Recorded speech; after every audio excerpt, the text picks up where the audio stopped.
चाहूंगा प्रकाश जी कुमार साहब।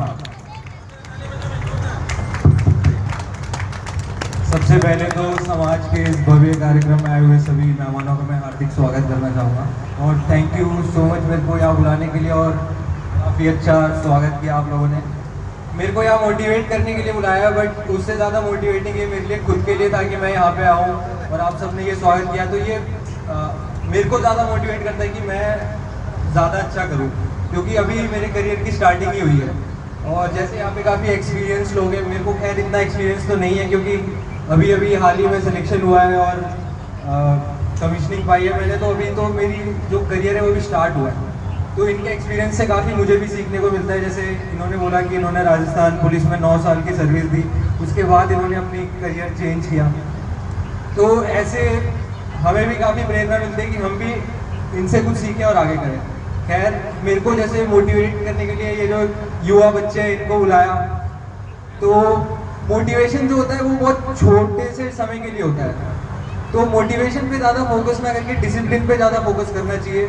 क्योंकि खैर मैं तो जैसे फौजी हूँ तो डिसिप्लिन हमारा प्राइम इम्पोर्टेंस होता है, तो हम मोटिवेशन में ज़्यादा विश्वास ना करके डिसिप्लिन में ज़्यादा विश्वास करते हैं। क्योंकि मोटिवेशन तो आपको यूट्यूब वीडियो से भी मिल सकता है, आप कोई भी 5 मिनट की वीडियो देख लो आपको मोटिवेशन मिल जाएगा, आप 2 दिन तक हो सकता है कुछ काम कर सकिए या फिर 2 दिन तक आप ज़्यादा मेहनत करोगे, लेकिन वो लॉन्ग टर्म नहीं रहेगा। तो ज़्यादा फोकस बच्चों को डिसिप्लिन पे करना चाहिए कि हाँ अपना एक रूटीन बनाओ और उस पर ज़्यादा काम करो। क्योंकि मैं जब से छोटा था तो परिवार वालों ने हमेशा से ये मतलब पापा ने बोला कि एक एम होना चाहिए, तो मैंने बचपन से ही एक एम बना लिया था कि मेरे को फौज में ऑफिसर बनना है। जैसे कि अपना अगर मैं बैकग्राउंड बताऊं तो मैं तीसरी पीढ़ी आज फौज में हूँ। मेरे नाना जी फौज में थे और मेरे जो पिताजी है वो भी एयरफोर्स से रिटायर हो चुके हैं और मेरा बड़ा भाई है वो भी एयरफोर्स में ही है। बट ये सब सैनिक थे, मतलब फौज में 2 टाइप के होते हैं, एक होता है OR रैंक होती है जो मतलब नॉर्मल सिपाही होते हैं और एक होती है ऑफिसर। तो नाना जी, पिताजी, बड़े भाई और आसपास मैंने देखा कि सैनिक तो है, मतलब पूरे जैसे शेरगढ़ में काफ़ी सैनिक है, लेकिन ऑफिसर कोई नहीं है। तो हमेशा से पापा ने भी यही बोला कि बचपन से कि अगर बनना है तो ऑफिसर बनो, सैनिक तो हर कोई बन ही जाता है। तो वो एक मोटिवेशन थी, तो उसी को हमेशा दिमाग में रखा कि हाँ छोटे से एक जो बचपन से एक लक्ष्य था, बड़े होने तक उसी लक्ष्य के पीछे दौड़ा। कभी कुछ ये नहीं सोचा कि मुझे डॉक्टर बनना है या कुछ बनना है, हमेशा से उसी के लिए छोटे छोटे स्टेप्स लिए। बचपन से अगर एजुकेशन की बात करूँ तो क्लास 1 से 5th तक मैं पापा के साथ, मतलब हमारा पूरे परिवार पापा के साथ बेंगलोर में रहते थे, तो वहाँ पे केंद्रीय विद्यालय से मैंने अपनी स्कूलिंग स्टार्ट करी। उसके बाद जैसे एयरफोर्स में ट्रांसफरेबल जॉब होती है, मतलब पोस्टिंग आती है एक जगह से दूसरी जगह, तो पापा जी की पोस्टिंग जोधपुर आ गई, तो हम भी जोधपुर में शिफ्ट हो गए और यहाँ पे मैंने अपनी 6th से लेकर 12th तक की एजुकेशन केंद्रीय विद्यालय से कंप्लीट करी। बचपन से जैसे पता नहीं गांव के स्कूलों में तो ये होता है नहीं, जैसे स्काउट एंड गाइड्स, NCC ये सब होती थी, तो वर्दी के प्रति हमेशा से एक प्रेम रहा था। क्योंकि बचपन से पिताजी को, नाना जी को और बड़े भाई को हमेशा वो वर्दी पहने हुए देखा था, तो हमेशा से छोटे से स्कूल में देखा कि हाँ मैं भी वर्दी पहन सकता हूँ, तो मैंने उसमें पार्ट लिया। फिर जब 9th क्लास में आए तो NCC देखी, तो NCC में भी पार्ट लिया। फिर जब कॉलेज में गए तो वहाँ पे भी NCC थी, तो उसमें भी पार्ट लिया। तो हमेशा से एक ही डायरेक्शन में एफर्ट्स लगाए हैं। तो जैसा कि अभी भी यहाँ जैसे डॉक्टर है, बैंक मैनेजर वगैरह है, ये सब एक ही बात बोलो कि बचपन से क्लियरिटी होनी चाहिए।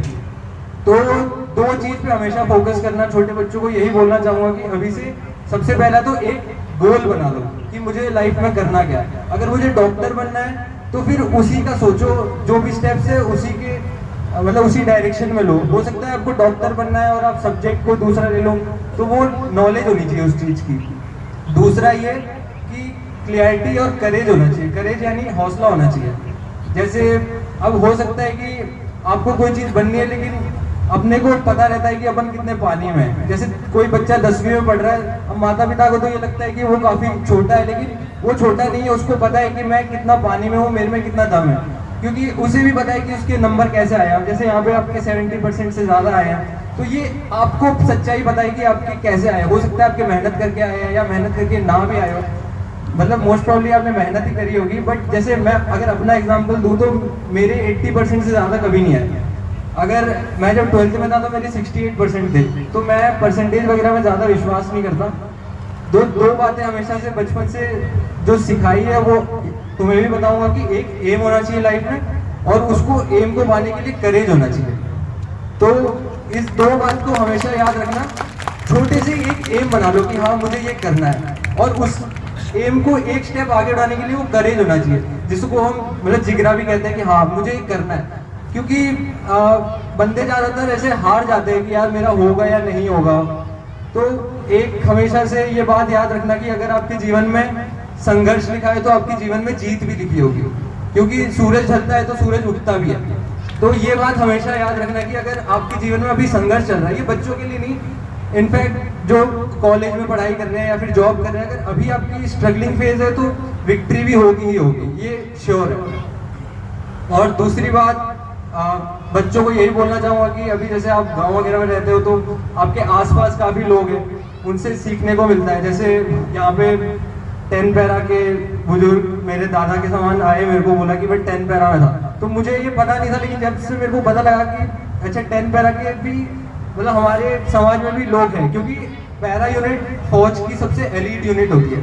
तो इनसे आपको सीखने को मिल सकता है। आप इनके पास आइए, समाज में कभी भी आते हैं तो इनसे पूछिए कि कैसी होती है फौज, कैसा नहीं होता है, उसके बारे में जानिए। क्योंकि हो सकता है आप सोचते हो कि मेरे को फौजी बनना है, और फौजी बनने के बाद आपको वो लाइफ पसंद ना आए, तो पहले से उस चीज़ का नॉलेज लेना बहुत ज़रूरी है। तो बड़े बुजुर्गों के पास आइए और उनसे नॉलेज लीजिए। जैसे यहाँ पे आज समाज ने बहुत ही भव्य कार्यक्रम आयोजित करवाया।